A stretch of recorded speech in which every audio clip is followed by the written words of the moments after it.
Hello everyone in cyber world. Welcome back to another video. I'm Richard.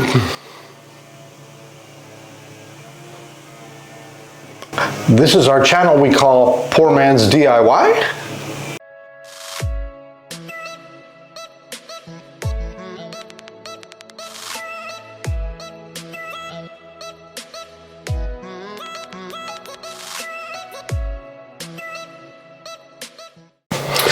Okay, before we begin, as you can tell, my partner in crime, Jennifer, is not available today. Actually, at this very moment, she has taken a test for certification related to her work, and recently she's been doing a lot of study, and I prefer that she devote her time to that instead of worrying about the content. So I'm going to be doing this one all alone. I miss her, but she'll be back real soon.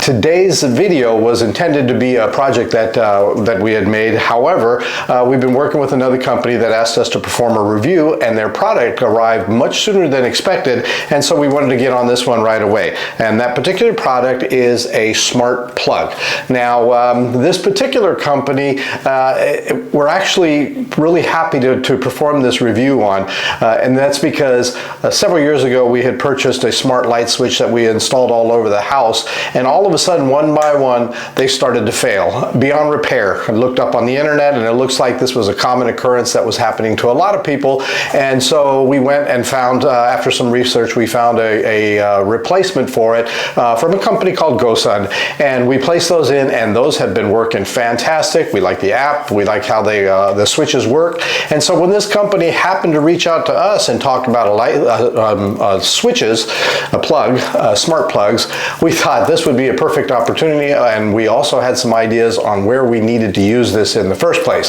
So we're going to go ahead and show you how this is installed and let you know what our opinion is on that. Now, we actually already have their app installed, so instead of uninstalling and trying to delete out everything that's already on my network, it could cause some issues. So we're going to go ahead and just show you how we are going to install it even though we've already had the app pre-installed and used for other devices. The thing is, their instructions that they have that came with this switch are very nice, so you will be able to follow those and get the app installed, and from that point you can follow our instructions on how we actually installed this and connected the devices and how we can use it, and then we'll also give you our final opinion on this. Just so you know, this container comes with 2 of these devices, so in essence you get 4 plugs with this one here. As a test, I've already attempted to make sure that this installs well on our network and see how it is. I've already recorded how this was installed on the phone, and so I'm going to be utilizing that, but we'll still show you step by step on how to add this, and I'm going to go ahead and add this second one here, and we're going to start by removing the plastic pieces, and we'll go from here. So let's get right into it. Step 1 is to plug the unit into the wall.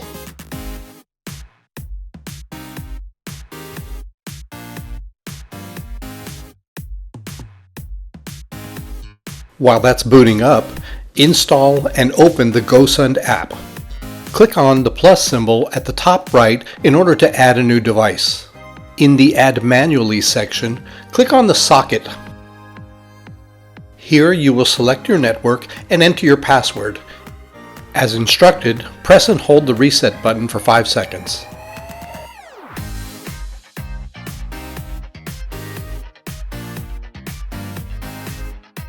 When it's ready, the lights on the unit will begin to blink rapidly. On the app, click Confirm Indicator Rapidly Blink. The next button will light up, so give it a click. The app will automatically add the device from that point.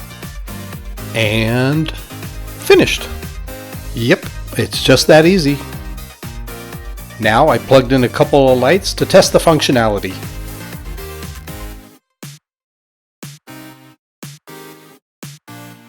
Access the plug from the app by clicking on it. You can now use the app to turn on and off the devices individually or as a group.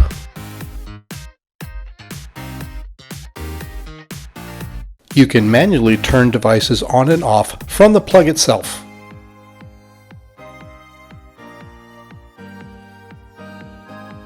Default names are assigned to devices when setting it up, but you can edit these and change it to any name that you want.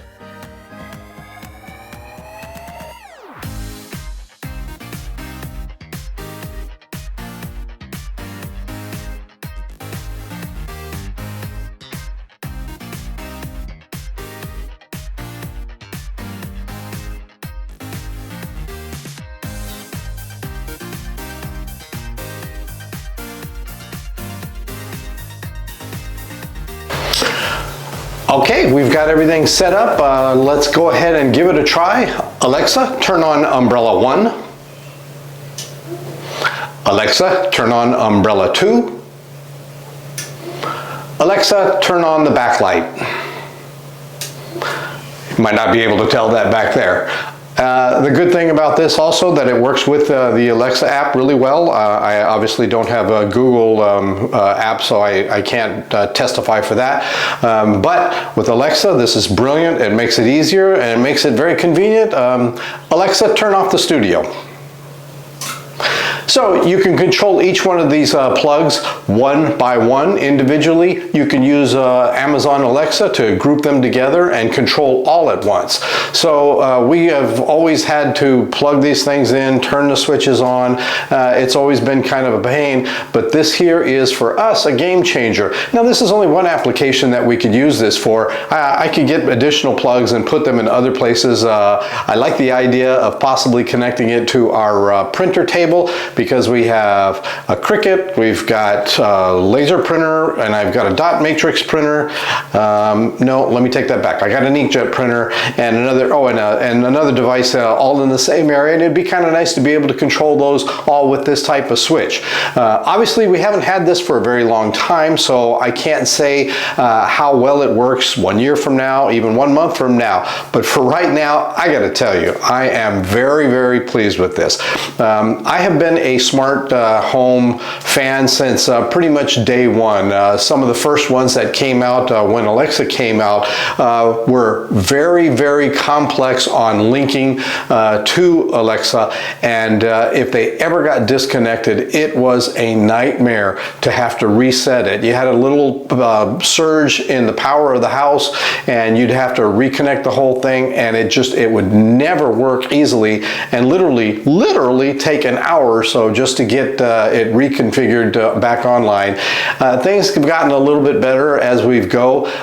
This one here, I have to say, is by far the easiest that I have ever experienced. Plug and play. Now, we did show you how to do this manually, but the automated feature was even that much better, where you plug in the new device and it detected it and added it, boom. Then it's just a matter of renaming it.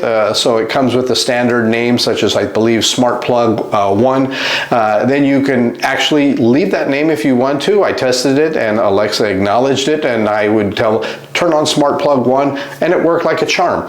But by changing the name, whatever I typed, that has also been acknowledged through Alexa, and it turns on and off. The app itself, if you don't have Alexa, using the app is very simple. You can actually do one switch at a time, turn them on or off individually, or you can turn off the whole plug unit itself, as I just demonstrated by turning on the entire studio at once. So overall, I gotta say, I am really happy with this plug. I definitely would recommend it if it is something that you're looking into. Now, next week, we will definitely get back into some more DIY projects. We've got something that we built a while back, and it didn't quite work as well as we had hoped, and so we're going to make an improved version of it and also show you that this can be done very simply without owning all kinds of massive power tools and whatnot. So until we meet again, bye-bye.